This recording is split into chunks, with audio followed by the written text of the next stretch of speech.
some really cool fight scenes, Zemo escapes captivity, and Captain America turns super and questionable. All this and more on Dweeb Culture's reaction to The Falcon and the Winter Soldier, Episode 4, The Whole World is Watching.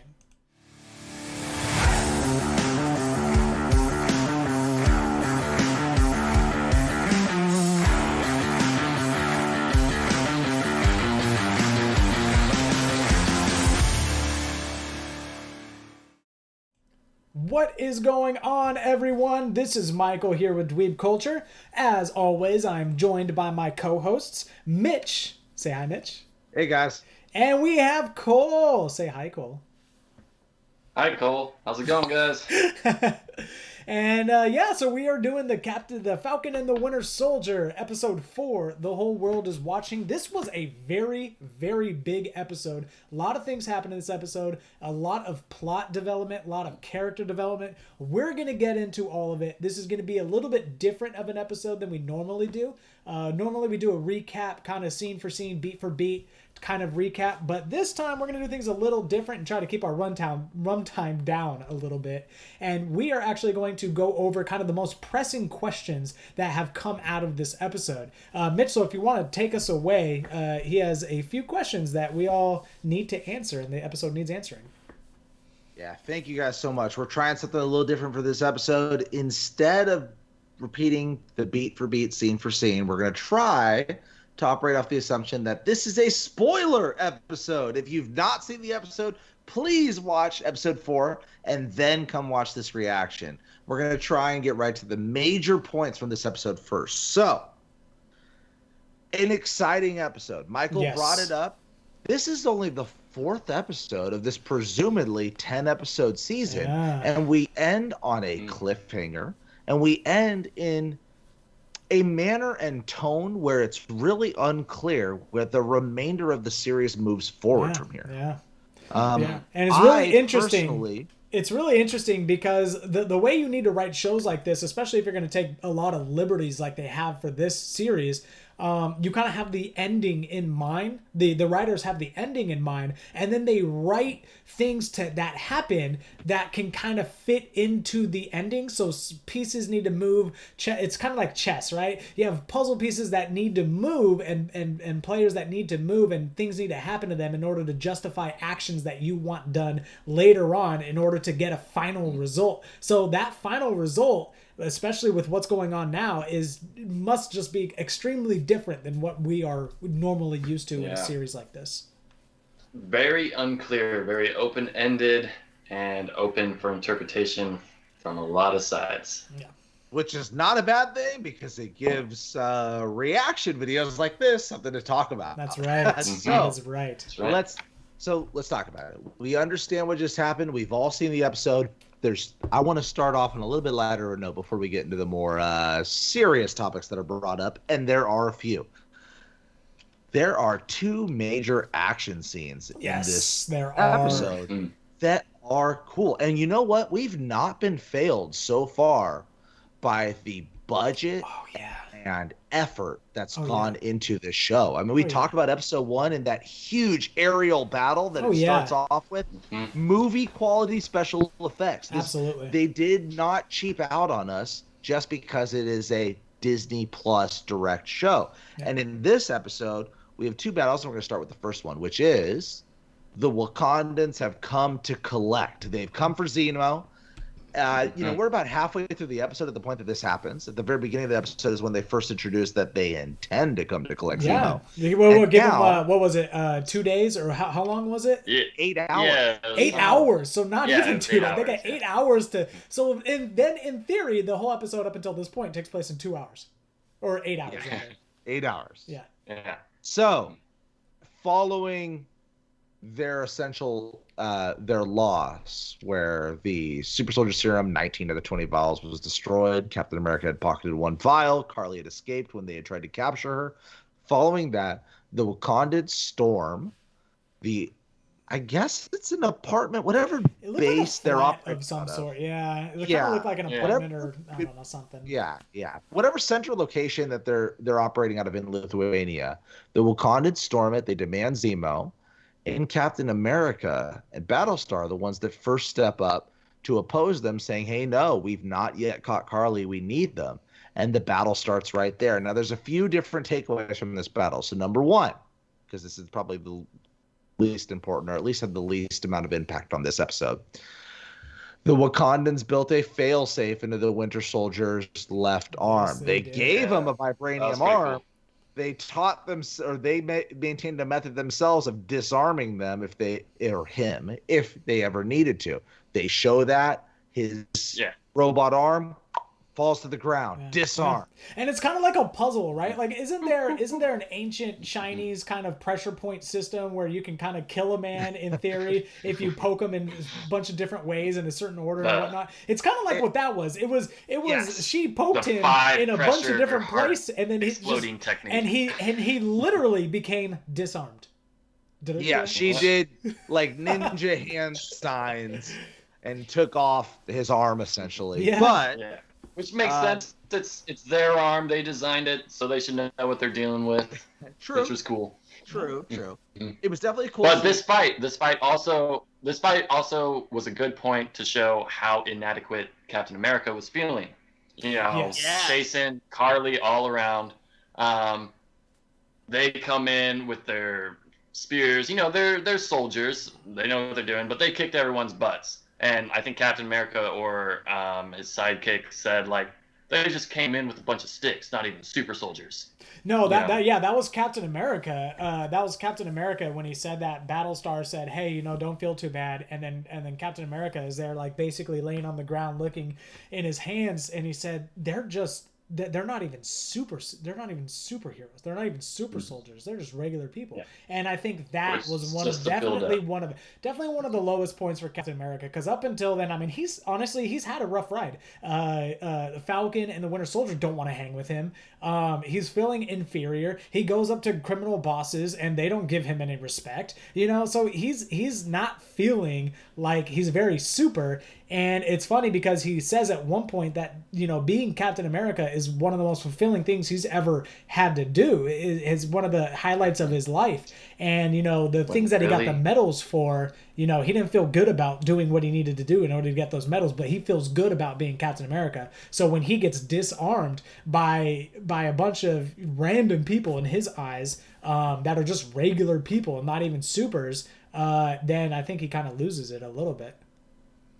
I absolutely agree. I think that this fight is a major first step on the character development that goes into this episode with Captain America. And there's a lot that goes into this episode with Captain America. But specifically in this fight, I think we see that the Wakandan soldiers, well, not super, like Cole had just mentioned, they dominate the pace of this fight so much that Captain America kind of gets waken up to the fact of something that we actually complimented them on beforehand. We liked that they introduced a Captain America that was just a well-trained soldier, a normal human, doesn't even have the super soldier serum. And that continued for 4 episodes now with this character. But we found out that that's not enough. Look, he's the most decorated soldier of all time. He trained with the shield to be able to bounce it back and forth at let's be realistic. Not real. It's not real that he would be able to bounce the shield and use it in the way that he does. But he does. He manages to. And he's got skills. He's got skills. But ultimately, the most important part, I think, of this particular fight is that Zemo uses the distraction of the fight to escape. Yeah, he just bounces. We don't see him. He just leaves. Yeah, we don't see him for the remainder of the episode. So ultimately, before we get into the next things, I'd like to just talk with you guys. Zemo, there was a lot of effort in episode 3 to build him up as a character that we like. Really led into him being a potential major character for this show. Do you guys think that he's going to be the main villain of the series? Is it, you mean the power broker? So let's go with Cole first. Cole, you said you think so? I think so. He's got his stuff together mentally wise. While Carli is the big bad vigilante they're chasing around, she is sort of unpredictable, childish, in a lot of ways, while Zeno, he has a collected mind. He knows what he's doing from step to step, trying to destroy the serums and everything.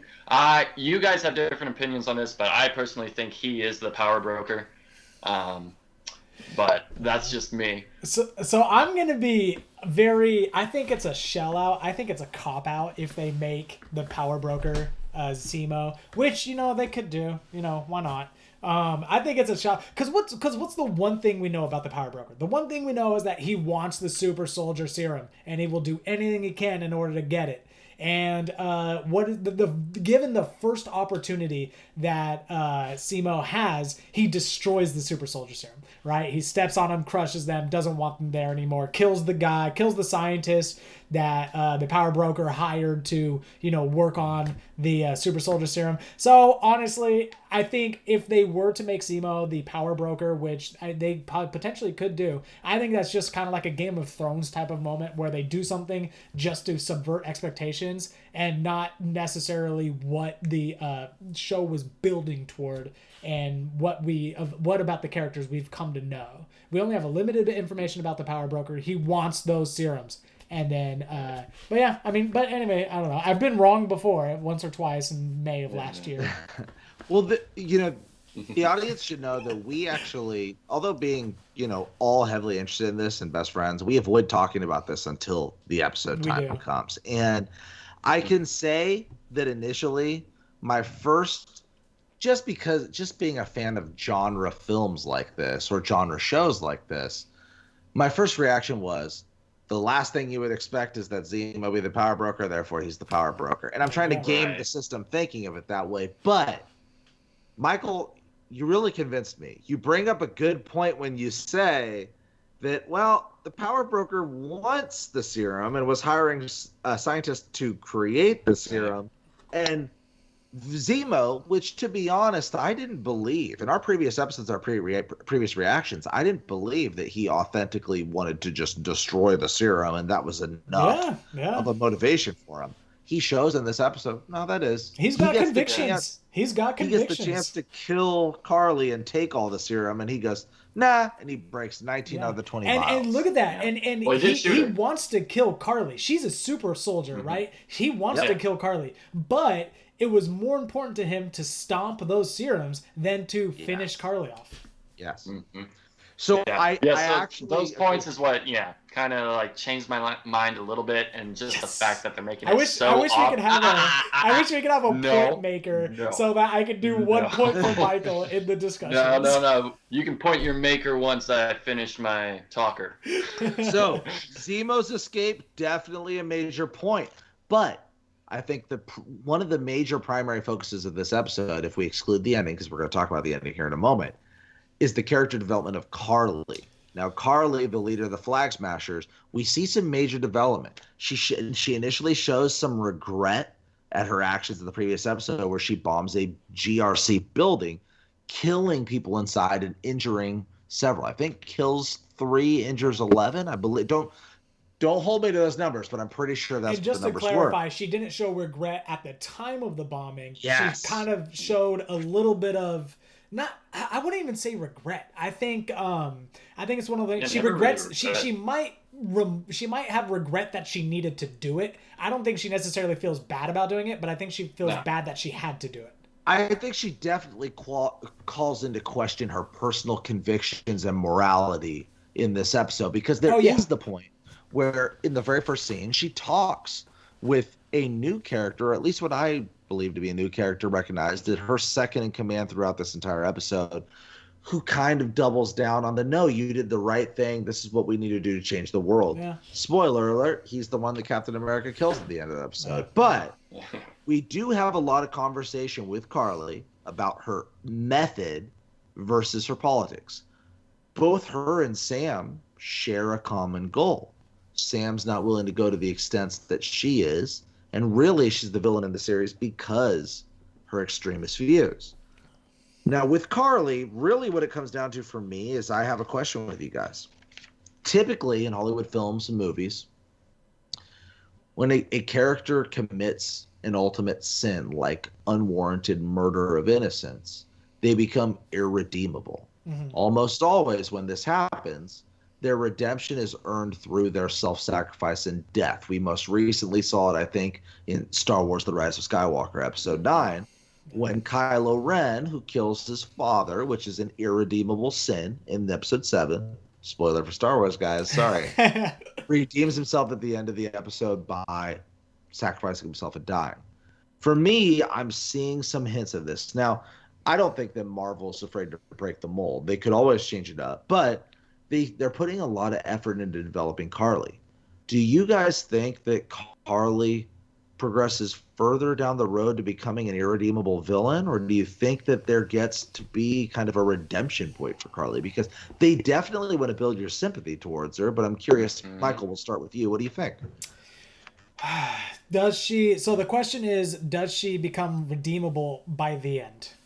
Does she earn her redemption by the end of the series, or does she progress too far down her violent path to where she doesn't ever become redeemed? So I think typically you're correct as far as the villains, once they kill innocents, they're irredeemable and they either have to die at the end of the show or movie, or really that's the only way they can redeem themselves, or they just don't become redeemed, right? Typically. I think in this instance with Carli, it's a little different. And here, there's a few reasons why. One, she's a super soldier, right? And it's already been established that super soldiers have defects in their personalities, right? The reason the explosion in the last episode was so shocking is because we didn't see it coming. Up until then, she was a Robin Hood. And even when we saw her interacting with her own people, she was just a Robin Hood. She wasn't a killer. She wasn't anything like that. So it was shocking to us that she blew up the building because that wasn't in her character. Well, the super soldier serum, right, makes you do things that are not within your character. That it's been established that it kind of messes with you, and that's one of the defects of it. So that's number one reason why she could potentially be redeemable, because one, she may not be necessarily at fault for it because of the effects of the super soldier serum. Number two is that I think Carli really isn't a typical villain, because to me she's a child. To me, the things that she does, the way she interacts with the world around her, her kind of view of what's going on is a childlike perspective. And the reason I say that is because some of the things that I've noticed is what is her ultimate plan for the super soldier serums? Her ultimate plan is to collect them, make a few more super soldiers, and take on the man, take on the government. You know, her whole thing is with a few more super soldiers, we could take down the global repatriation council, right? They want to take down a whole government and it was established in the Winter Soldier that a few super soldiers could do something like that. But these are highly trained assassins, and they speak, 30 languages, and they can destabilize countries overnight with like 5 or 6 of them. Okay, these are not, Carli and her flag smashers are not highly trained assassins, right? They don't do all those things. So it really, in Carli's case, it kind of seems like she's been given an awesome power, and in her mind, it means that she has an awesome responsibility to try and make the world right. And in her eyes, making the world right is giving supplies and medicine to people that have been now deemed as refugees from the blip of the people coming back. So her whole thing is, I have power now, and I need to do something, right? And she's not extremely strong in her convictions. That's why the blowing up of the building was so shocking to us, because she kind of seems like she was teetering the fence. Okay, is this the right thing? Is this the wrong thing? She blew up the building, kind of like showing a signal to the world like, hey, I'm super powerful and, take me seriously. And then at the same time, when Sam goes to speak with her, we almost got the feeling as an audience that she was ready to change her mind almost, right? So she kind of seems like she's a kid just trying to figure it out. And she's been given this awesome power, and she's responsible for all these people. So she needs to seem tough to all of the enemies, But really, you know, she's just trying to figure it out. She's just trying to grow up. So I think there is a level of redemption for her potentially down the road because, you know, she's a super soldier. She does things that she wouldn't normally do. And two, she's a kid and she's trying to figure it out. Me personally, I don't think she's redeemable. She killed 3 innocent people and blew up a building with people inside. Personally, I don't think she's redeemable at all. But I think the story itself is going to lend itself where she does become redeemable. Yeah. She has a common enemy with our heroes, are the Falcon and the Winter Soldier, as the power broker, and now potentially Captain America. So I could see her potentially down the road teaming up with Captain America and the Falcon to take on those foes. Okay. And Cole, what do you think? Well, maybe you meant the Winter Soldier and the Falcon teaming up with them. I don't know that she'd team up with Captain America anytime soon. Oh, okay. Yes, that's what I meant. The Falcon and the Winter Soldier against Captain America is what I meant. Right.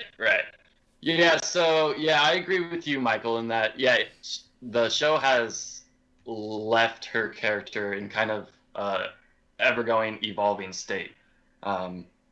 Ideally wise, is that, you know, she didn't face, like, she planned on blowing up that building with the car bomb. But like in this episode, we see a lot more conflict within her. And she was legitimately shocked when Captain America killed her, like, family, basically, because she's very family based, you know. Yeah. That's more to the kind of childish, like, character she is. So yeah, I can see redemption in that. You know, that's just how, you know, movies are made, stories go. But yeah, again, this isn't the real world. If you kill people, you don't. That's pretty evil. You know, I think you're both onto something. See that going. I think you're both onto something. My initial thought and feeling is, now she committed the irredeemable sin. She's going to die to redeem herself, or she's just going to full embrace being a villain and then be captured. But Michael, you brought up one thing. You said, yeah, but she's a super soldier. Well, one of the very heroes of this show has committed the irredeemable sin. Winter Soldier. He killed Tony Stark's parents. Yeah, he did. We know that from Civil War. They play the scene where he assassinates both of his parents. But he was brainwashed at the point, so that doesn't really True. work.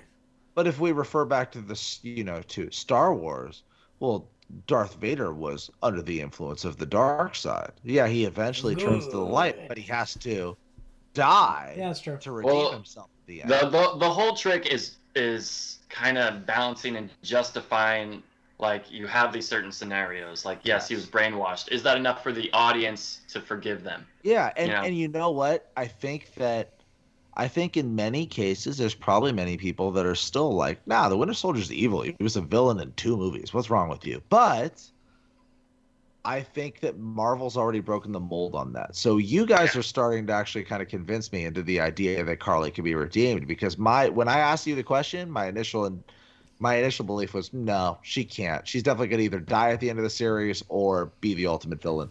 But we'll see. I'm interested with that. Yeah. But Carli's story throughout this episode leads up to the second cool fight, which is Flag Smashers versus Captain America, Falcon, and Winter Soldier. And before we get into the ultimate fallout of this, because there's a major fallout as a result of this particular fight, I personally really appreciated the brief shout out reference to Captain America the Winter Soldier's knife fight. When all the villains for some reason have knives and not guns, Captain America even calls out, like, why do they all have knives? Yeah. And I know. Winter Soldier grabs the knife and starts doing his knife play. And we already saw with the knife, he's deadly in Captain America the Winter Soldier. Now he has changed as a character. He's not killing people left and right. He's exercising control. He's a real Avenger. So even though he has a knife fight scene that's pretty cool, he doesn't actually kill anybody. So but I have a question. As a super soldier, your all your abilities and senses have become honed, right? I assume that also means your hand-eye coordination and your ability to fire a weapon has become honed. So they are completely relying on their strength just because they have strength with the knives, right? Because it's a melee weapon. Winter Soldier can shoot really, really well because he's a super soldier, right? I would imagine, I mean, these guys are they're a lot of them are kids, and misfits are not necessarily evil people, but they encounter evil people all the time, and they're willing to pull out their fights, and they're willing to pull out their knives and stab evil people that they deem evil, right? So really, why don't they have guns and shooting around, especially if they're really good aims, I would imagine, right? Well, Michael, you'll remember we talked about this in a previous episode. We talked about this in the episode where not Captain America, my apologies, where Winter Soldier faces the Flag Smashers for the first time, where I said, hey, didn't Falcon used to have guns when he was flying around? And we're all like, nah, he doesn't need them. He's just going to use his wings to hit people with his wings. And I said, well, wait a second. For sure, Winter Soldier always has a rifle and everything, right? Yeah. And they're like, nah, he's just gonna punch people now. I mean, I guess that's the way that things are going. Look, is that why? That's actually why Captain America was able to level the field, because when he got onto the big rig with all the supers, he's the only one that had a gun, so he was able to do well. Exactly. But hey, ultimately, what it comes down to is this. Realistically, and I know we're talking comic books, not very realistic, but realistically, could Winter Soldier do a John Wick, I shoot everybody in the head and kneecaps scene through this fight? Yes, absolutely. Good. But they'd have to change the rating to TVMA on this show, and it's not. Yeah. So I think that's ultimately why. Yeah. That is probably the reason why. But yeah, in any case, the fight scene was really, really cool. The knife scenes, everything about that scene was really, really cool. Yeah. And then we get into our the thing that happens to trigger Captain America and whatnot. The major talking point of this episode, the ending, which is Carli, in an attempt to kill Captain America, not knowing he had the super soldier serum, Battlestar, seeing his friend in danger, pushing his friend out of the way, eating the blow himself, dead.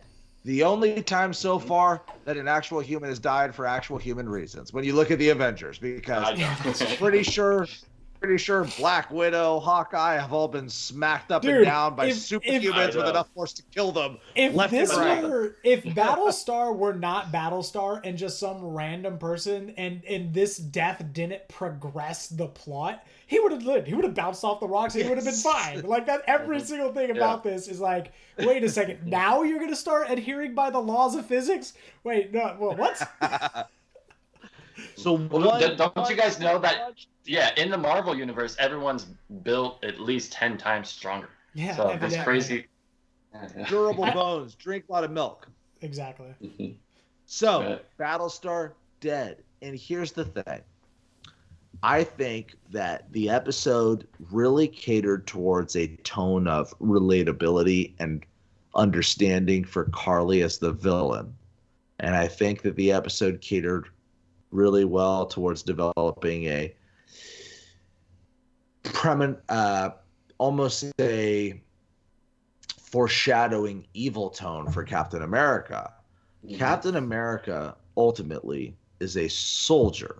He is a soldier that has proven in the deadliest of circumstances that he will be dutiful and faithful and loyal to his government, and has saved people's lives in the worst times of his life, right? That he even says, 3 medals of honor, all earned on the worst night of my life.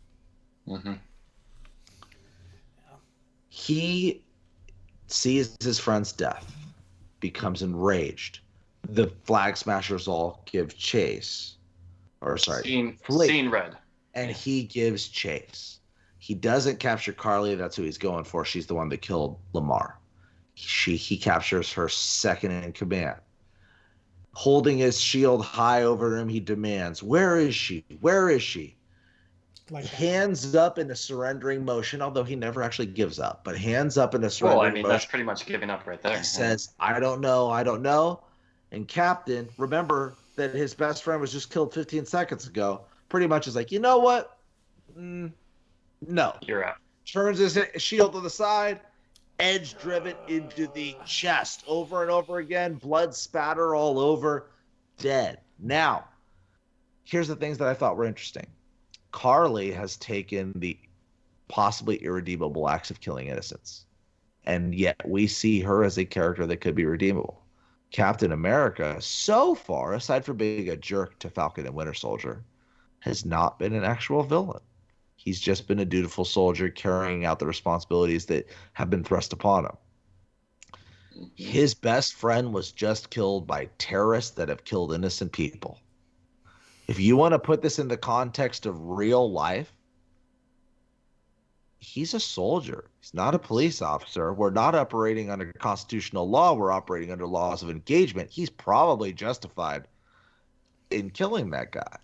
But it's clear that this was the wrong thing to do. And in the Captain America suit, under the cameras of 100 people who are about to upload to Instagram, become Insta-famous, this is going to cause massive repercussions moving forward for him as Captain America. Now, you know what's so funny about this? You know what's so funny about this? Because it's all predicated on where they start, right? So even though Carli is responsible for, now that we know of, 4 deaths, 3 in the explosion and 1 Battlestar, right?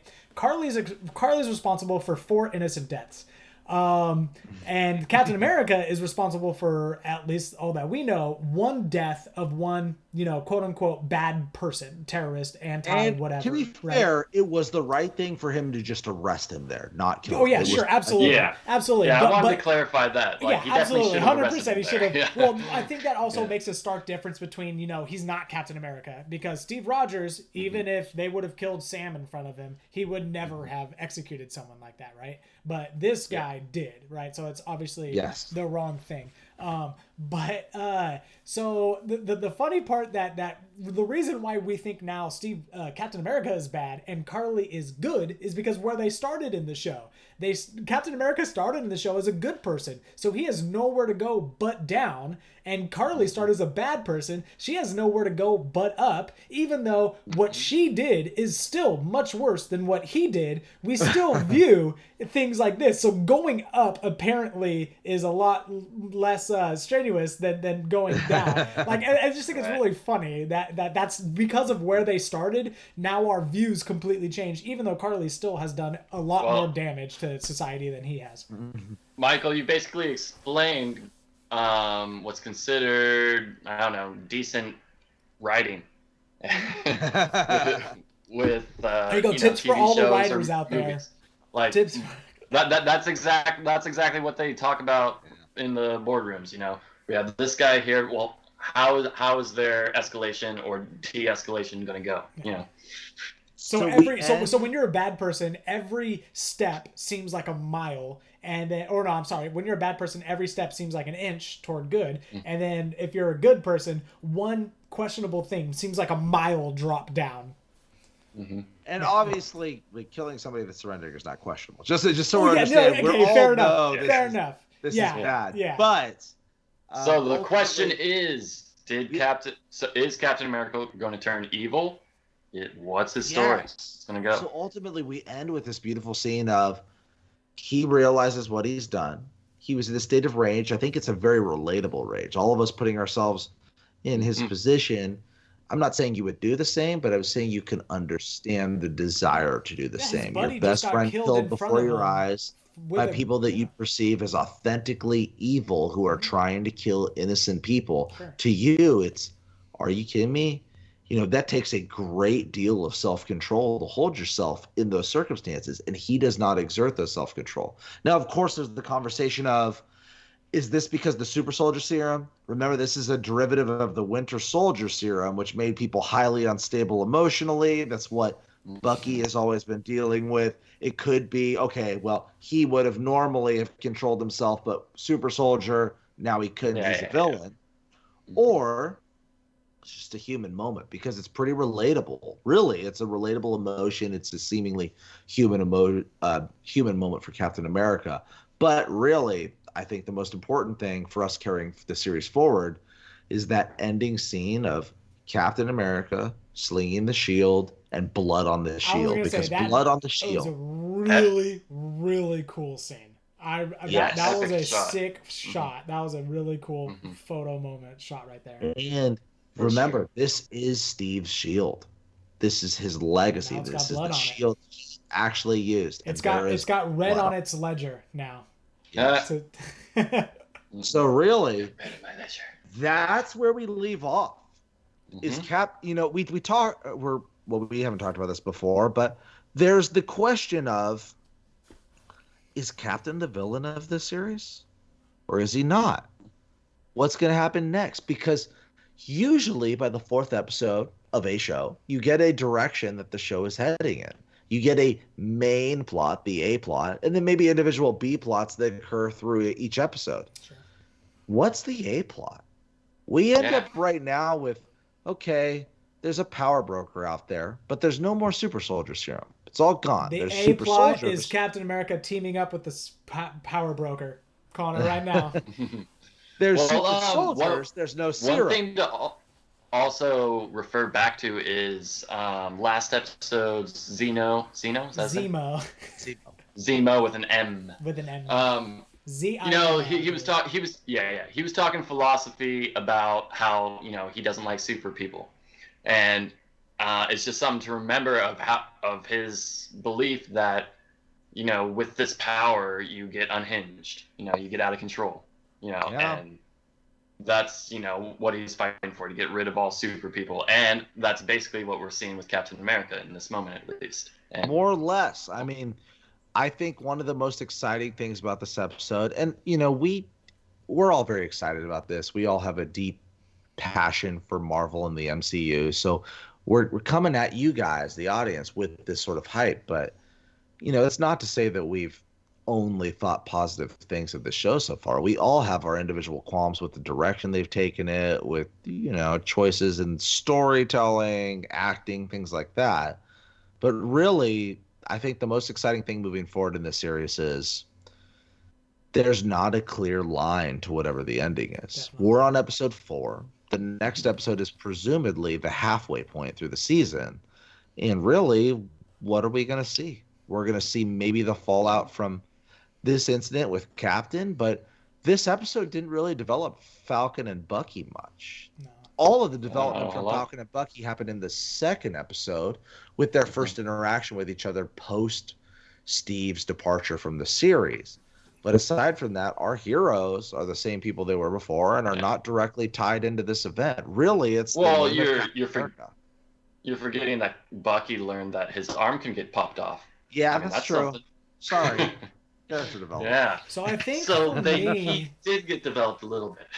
So I think for me, moving forward, looking forward, 6 episodes down since we're on episode 4 now, I think that the big takeaway from this episode, everything's kind of going as I may have been able to think, that Captain America turning evil. I think eventually Sam picks up the shield and becomes, by the end of the series, Sam becomes the Winter Soldier, or Sam becomes Captain America.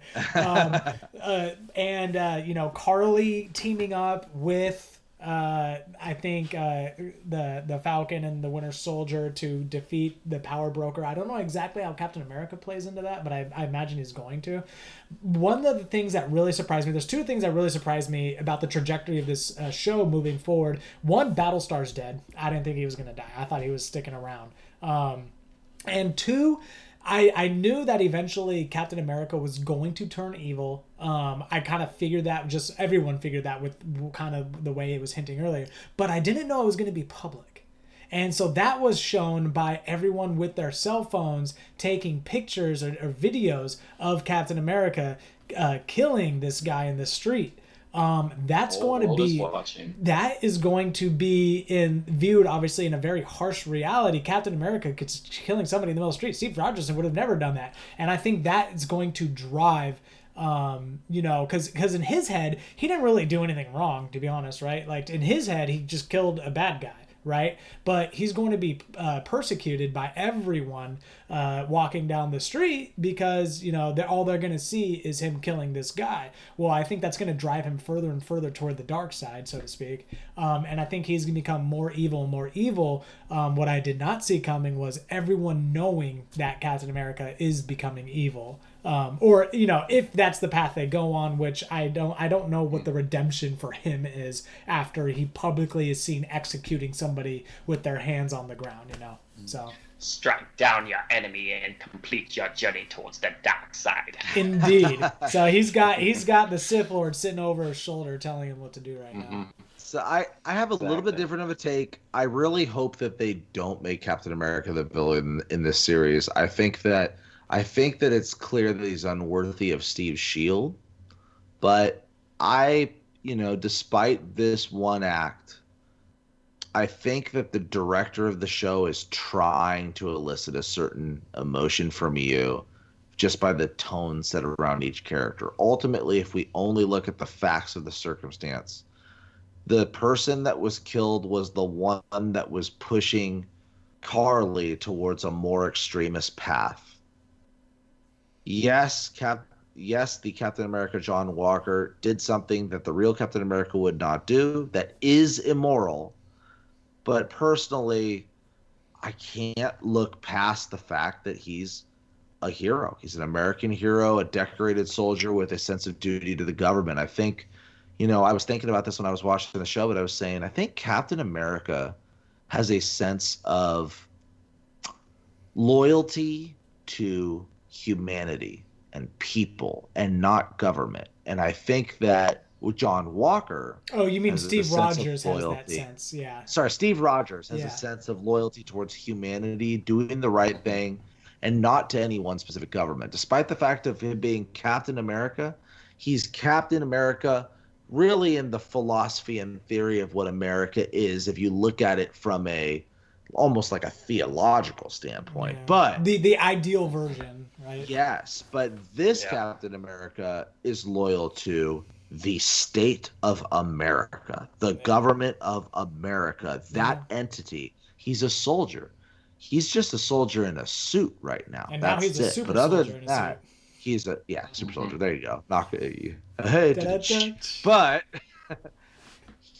that's where they majorly different. And while this was wrong, and I imagine there's going to be fallout from it, he just doesn't seem like a villain to me. It would seem like such a major out of character change. Well, I think that's the thing. I think that's why, though. I think to him, it's not that big of a deal. It'd be such a big surprise and everything. But because everyone's going to now treat him so terribly and outcast him, he's going to be like, well, what the heck? I was just doing my job. I was just, I was killing bad guys, and now everyone hates me. Fine. Screw everybody. I'm becoming a villain. That's what I think. Yeah, exactly. So yeah, I'm kind of in the in between. Maybe not like a hardcore villain, but kind of going rogue and taking his anger and depression out on the world and doing whatever he wants. So I think we're inevitably going to see more fight scenes from Captain America and Sam and Bucky for sure. Oh, they definitely didn't give him the super soldier serum so he could go chill in a prison cell and not. Yeah, exactly. Yeah. So there's no doubt we're going to see more of him, being all super soldiery. And maybe Simo comes back and is super soldiered out. Maybe he kept an extra vial. That's a bit of a stretch. Dude, I don't know, but we're at a great point to really where most of us, and I imagine many of you guys in the audience, and sound off in the comments below on what your theory is on how the show progresses further, but we're at a point where there's no clear through line yet, and we ended on a cliffhanger, and it makes a situation of where this next episode is really what sets the tone for the rest of the season. What's going to happen? I was thinking this earlier, and I wanted to share this with you guys. Like, this episode has to cover what the fallout is from Captain America killing this guy. The next episode, it can't be like, hey guys, one off. We're doing the childhood of Bucky. If they do that, the next episode. Our next review is going to be. I feel like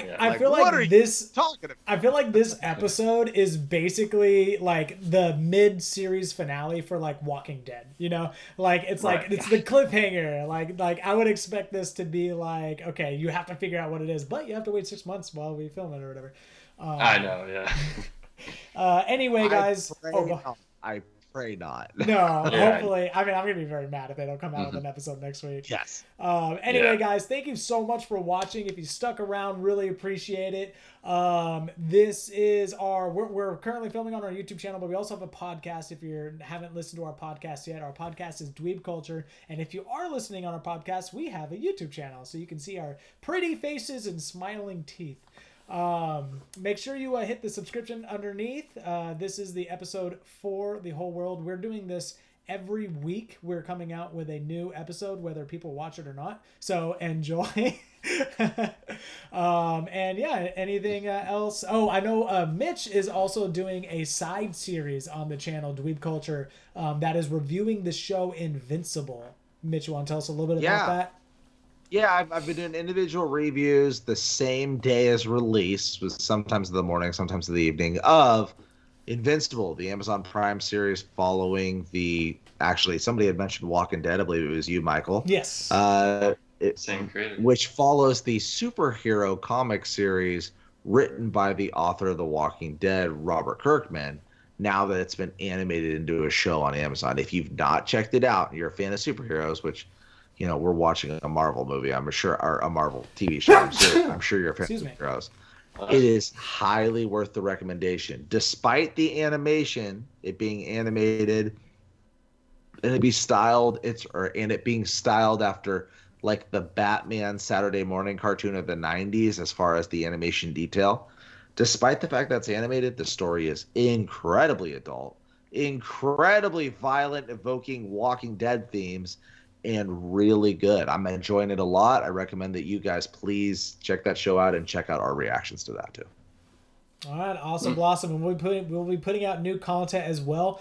We are still in the very early stages, so if you happen to be watching this, please comment down below. Let us know what you want us to hear. Let us know if there's any other show or anything else that you want us to review. We're at the very early point in this channel that if even one person gives us a review, we'll probably do it. So, gives us and also, please let us know who is the best looking out of the three of us. Yes, that is something we discuss every time before we actually start filming. We've actually spent hours on this topic, and but that's a different podcast. That is a different podcast. Let us know if you want that podcast as well. Don't tell me. I don't want to know. Actually, you know what? Don't tell me either. I don't want to know. Cole, you're the best. Yeah, you're so handsome, Cole. That's why he's so handsome. He doesn't have to hide underneath a hat like we do. Spoilers, guys. Spoilers. Spoilers to your handsomeness. Anyway, everyone, thank you very much for watching. Hit the subscription down below. Hit the bell notification so that you can be notified whenever there is a new episode that comes out. Anyway, as always, thank you so much for watching, and live long, and may the Force be with you. May the Force be with you. Have a good one, guys. See you guys. Bye.